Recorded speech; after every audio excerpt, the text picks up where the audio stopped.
Hello everyone, welcome to our channel The Gene. Today we are going to study about a new topic and the topic is central dogma and reverse central dogma.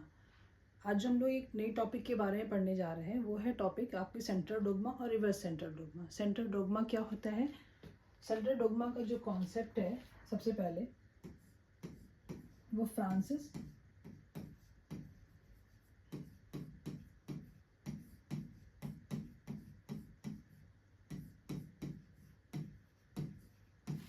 का concept जो है वो Francis Crick ने दिया था 1958 में. और reverse central dogma का जो कॉन्सेप्ट है वो आपका टाइमिन एंड बाल्टीमोर ने दिया था इन 1970.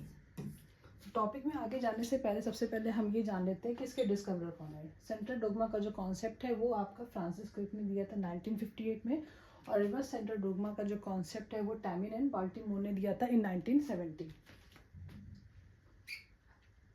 अब सबसे पहले जो हम टॉपिक स्टडी करेंगे वो है आपका सेंट्रल डोगमा. सेंट्रल डोगमा जैसे कि पहले ही भी अभी हम पढ़ चुके हैं कि सेंट्रल डोगमा का कॉन्सेप्ट किसने दिया था? फ्रांसिस क्रिक ने दिया था इन 1958. तो according to Francis Crick there is a one way flow of information. One way flow of information का मतलब कि जो इंफॉर्मेशन है वो यूनिडायरेक्शन में जाएगी. मीन्स उनका जो कॉन्सेप्ट था वो ये था कि इंफॉर्मेशन हमेशा डीएनए से आपकी आरएनए में जाएगी, आरएनए से आपकी प्रोटीन में जाएगी.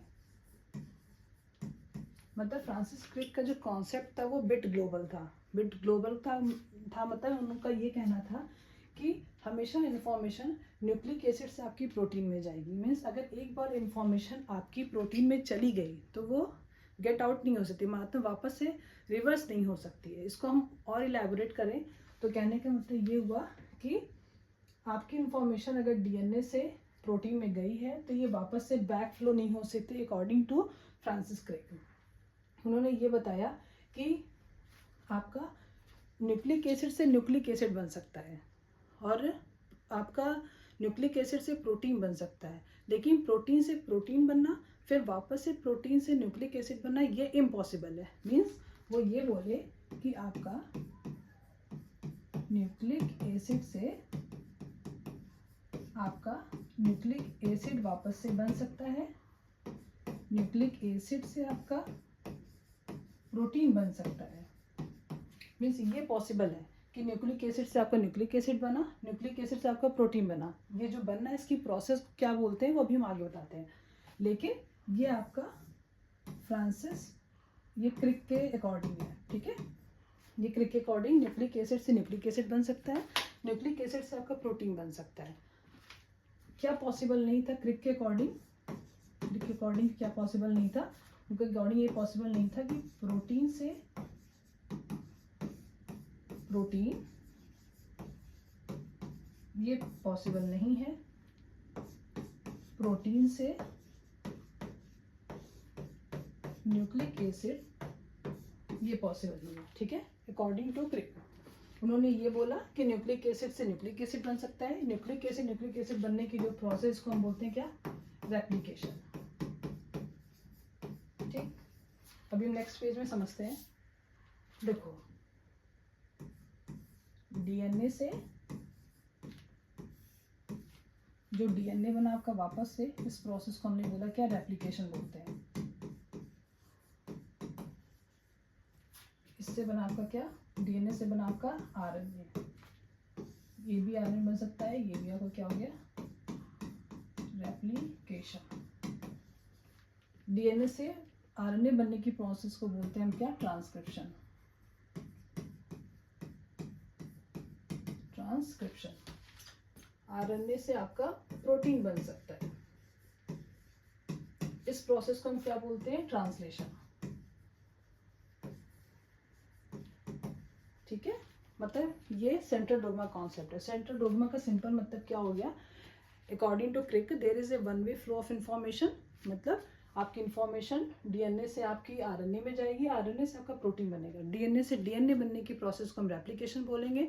डीएनए से प्रोटीन आरएनए बनने की प्रोसेस को हम ट्रांसक्रिप्शन बोलेंगे, और आरएनए से आपका प्रोटीन बनने की प्रोसेस को हम क्या बोलेंगे, ट्रांसलेशन बोलेंगे। तो ये आपका क्या हो गया, central dogma of molecular biology, molecular biology. मतलब क्रिक के अकॉर्डिंग यही कॉन्सेप्ट था कि आपका प्रोटीन से प्रोटीन नहीं बन सकता, प्रोटीन से आपका न्यूक्लिक एसिड नहीं बन सकता, मतलब बैक फ्लो ऑफ इन्फॉर्मेशन नहीं हो सकती है, वापस से आपकी यूनिडायरेक्शनल फ्लो ऑफ इन्फॉर्मेशन है, बैक फ्लो कभी नहीं हो सकती है। बट इस कॉन्सेप्ट का वापस से रिवीजन हुआ जब वो आपकी डिस्कवरी हुई रिवर्स ट्रांसक्रिप्टेज एंजाइम की, और किसने फिर एक नया कॉन्सेप्ट दिया, उसी को हम बोलते हैं क्या, reverse central dogma of molecular biology. देखो इसमें क्या हो गया, अब रिवर्स सेंट्रल डोग्मा। तो अभी हमने पहले ही आपको बताया है कि रिवर्स सेंट्रल डोग्मा की डिस्कवरी किसने की थी, टैमिन एंड बाल्टीमोर ने दिया था। किस ईयर में दिया था, 1970। तो रिवर्स सेंट्रल डोग्मा में क्या हो गया, आपका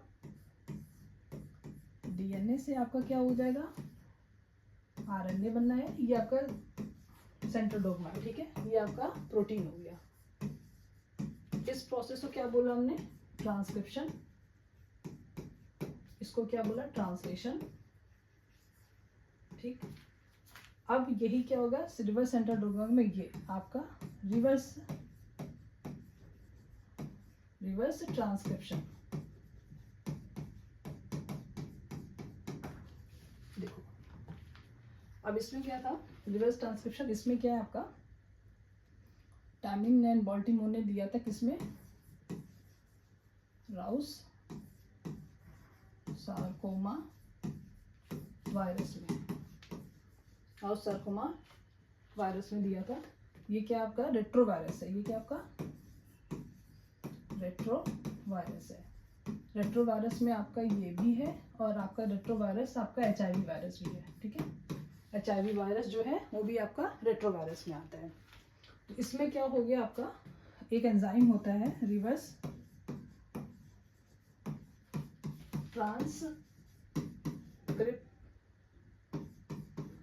ट्रांसक्रिप्टेज एंजाइम। इस एंजाइम की मदद से हमारा क्या होता है, आरएनए से आपका वापस से डीएनए बनता है। तो देखो जो डीएनए बनता है आपका, इनके पास जेनेटिक मटेरियल क्या होता है, सिंगल स्टैंडर्ड आरएनए, इससे बना आपका डीएनए, फिर आपका बनेगा आरएनए, फिर बनेगा आपका प्रोटीन, ठीक है। तो ये क्या है, इतना तो आपका क्लियर हो गया, ये तो आपका सेंट्रल डोग्मा हो गया, ठीक है। जो प्रोसेस आई वो ये वाली आई ना, आरएनए से डीएनए बनना, इसी को हम क्या बोलेंगे, रिवर्स सेंट्रल डोग्मा। और ये किस एंजाइम की मदद से पॉसिबल है, reverse transcriptase enzyme, reverse transcriptase enzyme. और जो इस सिंगल स्टैंडर्ड आरएनए से जो डीएनए बना, उस डीएनए को हम बोलते हैं cDNA, मीन्स कॉम्प्लीमेंट्री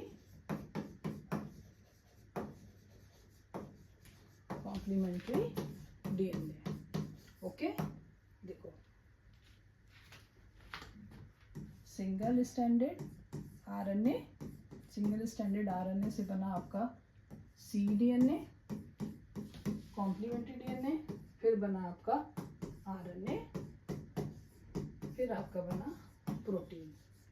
ओके, तो यही आरएनए से आरएनए वाली प्रोसेस, ये क्या आपकी रेप्लिकेशन, ये क्या है आपका रिवर्स ट्रांसक्रिप्शन,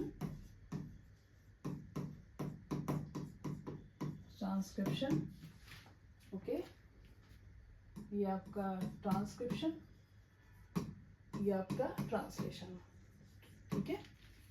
ओके, समझ में आया कि सेंट्रल डोग्मा का क्या मतलब हुआ, फ्रांसिस क्रिक ने दिया था इन 1950। उन्होंने ये बताया कि there is a unidirectional flow of information, DNA से आपका आरएनए बनेगा, आरएनए से आपका प्रोटीन बनेगा, डीएनए से डीएनए बनने की जो प्रोसेस को रेप्लिकेशन बोलेंगे, डीएनए से आरएनए बनने की जो प्रोसेस को हम ट्रांसक्रिप्शन बोलेंगे, आरएनए से प्रोटीन जो बनने की प्रोसेस को हम क्या बोलेंगे, ट्रांसलेशन बोलेंगे। इस कॉन्सेप्ट का वापस से मॉडिफिकेशन हुआ कैसे, जब राउस सार्कोमा वायरस मतलब आपका रिवर्स ट्रांसक्रिप्टेज एंजाइम की डिस्कवरी हुई, that was discovered by Temin and Baltimore. Temin and Baltimore ने क्या बताया कि सिंगल स्टैंडर्ड आरएनए से, मतलब आरएनए से वापस से आपका डीएनए बनता है। वही उन्होंने बोला था कि मतलब एक डायरेक्शन में इंफॉर्मेशन फ्लो कर सकती है, बट मतलब क्रिक ने ये बताया कि यूनिडायरेक्शनल फ्लो ऑफ इन्फॉर्मेशन है, बट ये क्या वापस से आपका आरएनए से क्या हो गया, आपका डीएनए बन गया। ठीक है, तो प्रोसेस क्या होगी, उल्टी हो गई। That was catalysed by the enzyme, which enzyme, reverse transcriptase enzyme. ठीक है, अब क्या हो गया, मतलब रिफॉर्मुलेशन हुआ ना, रिफॉर्मुलेशन हुआ, रिफॉर्मुलेशन ऑफ सेंट्रोडोम। तो इसमें कैसे बनाएंगे हम, देखो डीएनए से आपका क्या बना, आरएनए बना। इस प्रोसेस को हम क्या बोलेंगे, ट्रांसक्रिप्शन। इस प्रोसेस को क्या बोलेंगे, रिवर्स ट्रांसक्रिप्शन।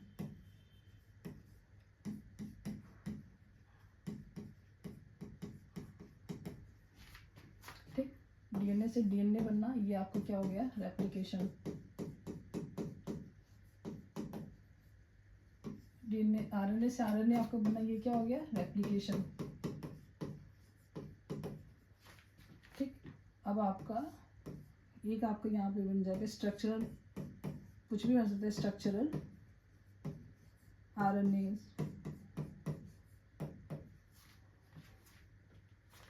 आपका स्ट्रक्चरल आरएनए, जैसे आपका ये क्या हो गया, राइबोसोमल आरएनए हो गया।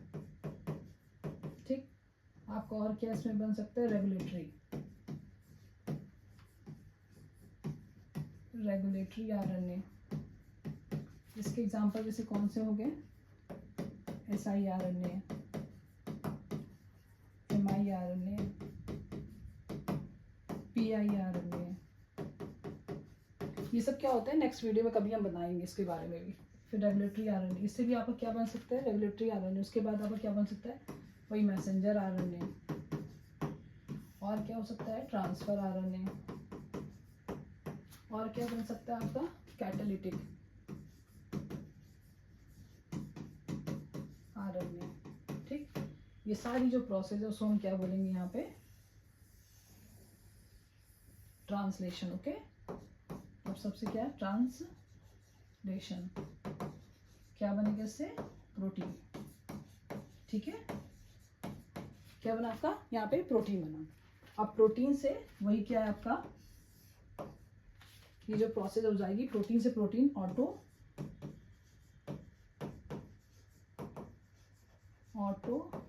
Catalytic modification. ठीक है, या फिर आपका यहाँ पे एक और आपकी फंक्शनल प्रोटीन भी बन सकती है। वो कैसे बन सकती है, आपकी फोल्डिंग एंड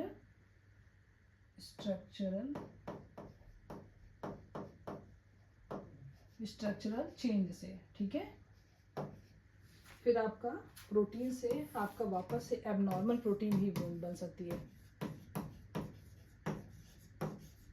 प्रोटीन भी बन सकती है। ठीक है, अब देखो, अब क्या था, यही रिफॉर्मुलेशन हुआ ना सेंट्रोडोग्मा का, तो यही क्या आपका मतलब रिवर्स सेंट्रोडोग्मा हो गया। उन्होंने ये बताया कि डीएनए से, फ्रांसिस क्रिक ने ये बताया डीएनए से आरएनए बनेगा, आरएनए से आपका प्रोटीन बन सकता है। बैकफ्लो इन्फॉर्मेशन नहीं हो सकती। उनके अकॉर्डिंग ये था कि न्यूक्लिक एसिड से आपका न्यूक्लिक एसिड बन सकता है, न्यूक्लिक एसिड से प्रोटीन बन सकता है, बट प्रोटीन से प्रोटीन बना, प्रोटीन से वापस से न्यूक्लिक एसिड बना, ये पॉसिबल नहीं है। तो ये वापस से रिफॉर्मुलेशन हुआ after the discovery of the what, Rouse sarcoma virus, मतलब उसकी डिस्कवरी के बाद। तो डीएनए से डीएनए बनने की जो प्रोसेस है वो आपकी रेप्लिकेशन कही जाती है। डीएनए से आरएनए बनने की प्रोसेस को ट्रांसक्रिप्शन, वापस से आरएनए से डीएनए बनने की प्रोसेस को रिवर्स ट्रांसक्रिप्शन बोलते हैं। और उसके बाद आरएनए से आपका कोई भी आरएनए, मतलब ये नहीं कि सिर्फ आरएनए से प्रोटीन बनना, तो सिर्फ मैसेंजर आरएनए को ही हम बोलते हैं। तो हम क्या बोलेंगे, स्ट्रक्चरल आरएनए बन सकता है, जैसे राइबोसोमल आरएनए, रेगुलेटरी आरएनए, मेसाई-आरएनए, एमआई-आरएनए, पीआई-आरएनए, सबकी प्रोसेस। उसके बाद messenger RNA, transfer RNA, catalytic RNA, ये सब हुआ। इससे क्या बनेगा, आपका प्रोटीन बनेगा। इस प्रोसेस को क्या बोलेंगे, हम ट्रांसलेशन बोलेंगे। ओके, और उसके बाद प्रोटीन से प्रोटीन भी बन सकता है। कैसे, अगर ऑटो कैटालिटिक मॉडिफिकेशन होता है तो या फिर फोल्डिंग और स्ट्रक्चर चेंजेस आते हैं, उससे भी हमारा क्या बन सकता है, फंक्शनल प्रोटीन बन सकता है। प्रोटीन में कुछ एबनॉर्मलिटीज़ आ गई, फिर क्या होता है, नई तरह की प्रोटीन बन जाएंगे, उसको क्या बोलेंगे, हम नॉर्मल प्रोटीन बोलते हैं। तो यही आपका क्या हो गया, कॉन्सेप्ट है आपका सेंट्रल डोग्मा और रिवर्स सेंट्रल डोग्मा का। आई थिंक आप लोग को समझ में आया होगा। और thank you so much, thank you.